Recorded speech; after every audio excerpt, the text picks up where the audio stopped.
Here's the stress test that's killing seller expectations.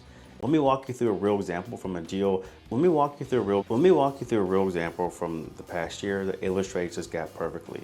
A 288 unit property, Banyan Grove Apartments in Virginia Beach. Built in '03, good condition, 4-star quality. This will be sold in June 2025 for $69.5 million. That's $241,000 per unit at a cap rate in the low sixes. Now compare that to a 3-star 300 unit property in Pembroke Lake Apartments in Chesapeake.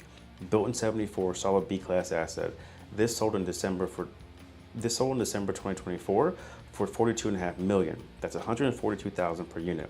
Same general market, both Hampton Roads, but vastly different pricing based on quality, location, and buyer underwriting.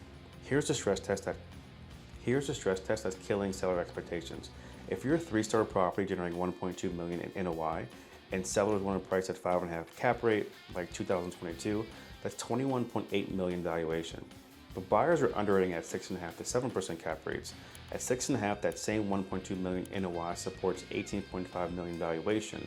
At 7%, it's $17.1 million.